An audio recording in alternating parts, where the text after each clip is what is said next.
ang salot ng karahasan na pinairal ng mga pumaslang kay Congressman Valiente at sa kanyang asawa na si Cynthia nung sila ay nabubuhay pa. Valiente!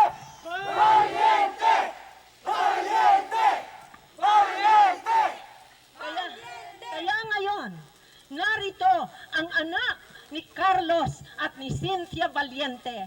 Ang aking apo na si Carlito tatayo rito sa inyo at hihingi ng tulong sa inyo. Carlito! Carlito! Carlito! Carlito! Carlito! Nagdadalmahati po ako sa pagpanaw ng aking ama. Ngunit di ko tatalikuran ang nasimulan na ng aking ama. Kahit anong mangyari, mananatili at mabubuhay ang nasimulan na ng aking ama na si Congressman Carlos Valiente. Kaya mabuhay si Congressman Carlos Valiente! Mabuhay si Congressman Carlos Valiente! Carlito! Carlito! Carlito! Carlito! Carlito! Carlito! Carlito! Carlito!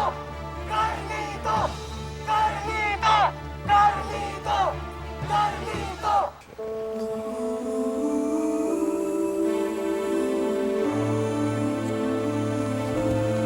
Dad! Nag-agitate ang mga grupo. Susugod daw sila. Relax naman na. Calm down. Hindi pa nagre-revolusyon. Gov, gusto malaman ng mga pulisya ang instruction ninyo. Well, maximum tolerance pa rin. Tumawag po yung mga inibitahan natin sa press conference. Hindi daw sila makalusot sa mga kalsada. Dad, dumadami daw mga tao. Relax.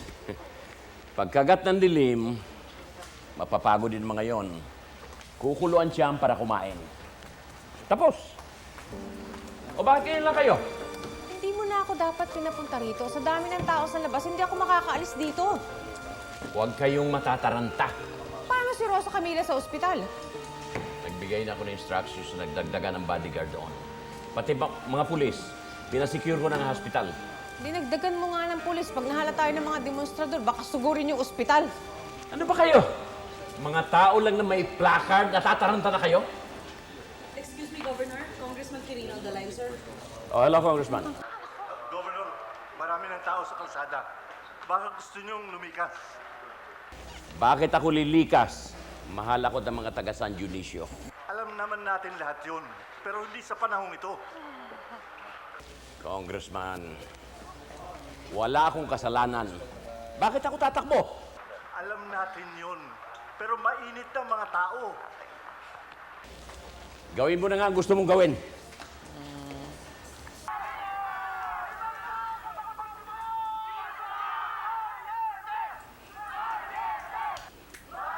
Ano nangyayari? Si Alberto nagpaiwan pa kasi.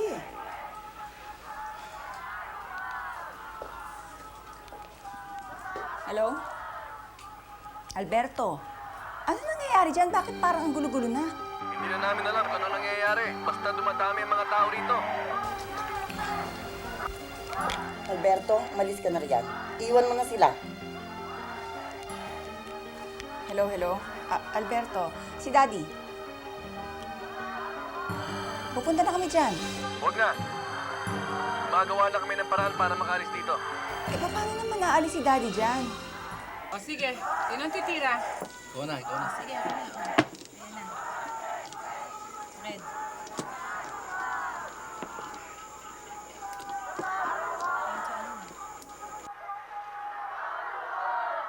Aba, Sarina, kaya na nagkakagulo natin sa pabisa ng asawa mo.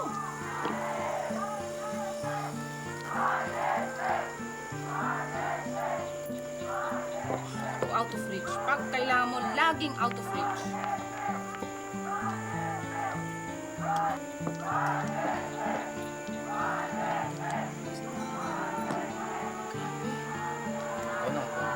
Tira na. Ano? Tira na. Ikaw na, Sarina. Ano ko titira? Teka. Kakagulo nga doon. Pag natapatalsik ang asawa ko dyan eh. Oh, walang talaga ko ng bondo panlaro dito. Pati ang pagbayad ko ng utang. Hindi ako makakabayad sa inyo. Grabe. Saan ka pupunta? Pupunta ako sa Kapitolyo. Hanapin ko si Kuya. Sumama kasi sa mga nagrarally yun eh. Nagkakagulo na. Sasama na lang ako sa'yo. Hindi na. Dito ka na lang. Darating si nanay sa Toying. Sasamahan ka. Sama ako. Hindi na, Lucita. Delikado. Di ba nga sabi ni Kuya, nagkakagulo na. Bumiwas na tayo. Dito na lang kayo ni nanay. Kasi ligtas kayo rito. Paano ka? Kaya ko sarili ko. Ako bahala.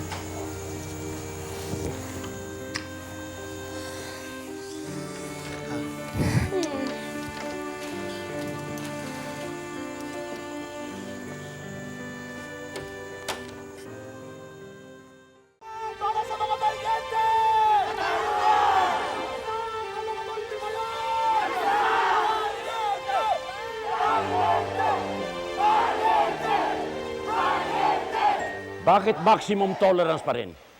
Hindi ba sinabi ko kanina na wala nang maximum tolerance? Bakit hindi ko bigay sa mga pulis? Kaya yan. Alberto. Dad, baka hindi na makaya. Masyado na marami. Yung mga pulis natin umaatras na. Parang sa iba sila tumatanggap ng utos. Magdagdag ka ng security para proteksyonan ng Kapitolyo. Dad, lahat ng mga tauhan natin, yung mga pulis natin, nasa kalsada na. Masyado na maraming tao, hindi na nila kaya. Huwag ka masyadong duwag. Kahit kailan, duwag ka! Alberto, gamitin mo ang utak mo. Tumawag ka ng bombero. Pag sumugo ng mga tao, pabombahan mo. Pasabugan ng tear gas. I-disperse silang lahat. Okay, Dad. Okay, sige na, dali, dali.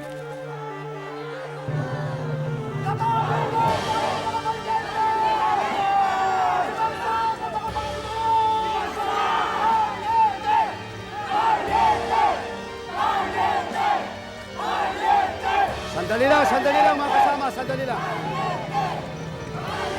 I-disperse ko kayo pag nagpumilit kayong pumasok sa Kapitolyo. Sumama na kayo sa amin, Chief! Tama, Chief! Wala ho tayong personalan. Bawal itong ginagawa nyo, nanggugulo kayo. Karapatan namin ipagtanggol ang karapatan ng bawat isa, Chief! Huwag na kayong magpumilit pa. Hindi kami titigil hanggat hindi napapatalsik si Gobernador! Sige, bahala kayo. O Angie, kumusta si Rosa Camila? Okay naman. Eh, pero kumusta nga kayo dyan? Napakadami ng rallyista dito sa Kapitolyo. Di na nga kami makalabas eh. May mga demonstrador din dito sa labas. O, sige, basta tawagan mo ko ha. Kung may kailangan ka. O, ingat kayo dyan. Sige, bye-bye.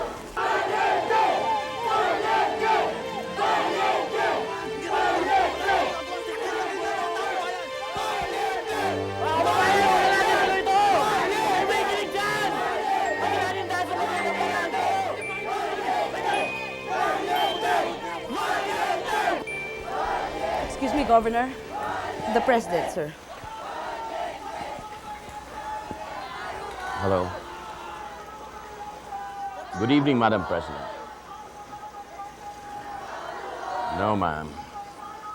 I certainly deny any involvement in the killing of Congressman Valiente and his wife.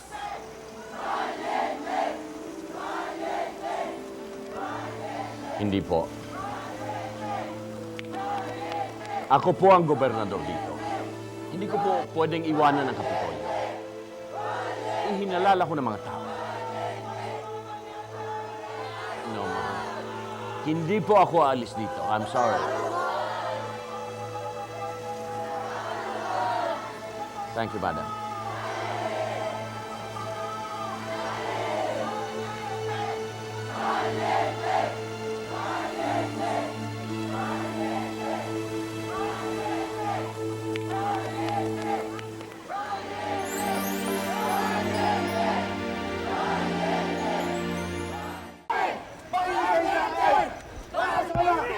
Sa dinami-dami ng paghihirap na dinanas natin, papayag pa ba tayo na maghari ang gobernador na yan? Hindi! Dapat na siyang mataksikan! Mataksikan!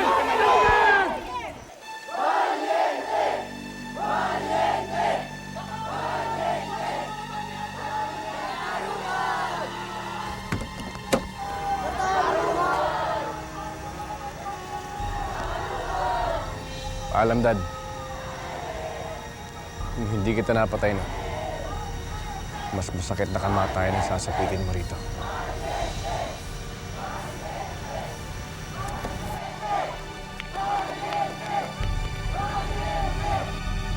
O, nagpaalam ka na kay Gov? Hindi na ako magpapaalam na hindi ko kailangan ng permiso. Kailangan punta ko sa ospital. Masisiraan ka ba naman? Hindi ka nakakalabas doon. Tumaan tayo sa gilid, maglagay ka ng itim na ribbon dun sa auto. Maiispatalyan tayo ron. Ako mismo! Ang dami ng dinanas kong paghihirap at pagmamalupit mula sa gobernador na yan! Ano? Papayag ba tayong yurak-yurakan? Hindi! Kung ayaw mo sumama, maiwan ka rito, no? Papayag ba tayong tabak-tabakan? Hindi! Hindi! Hindi! Magkaisa tayo! Dapat na siyang matasigan! Papayag ba tayong tabak-tabakan? Hindi! Hindi! Hindi! Magkaisa tayo!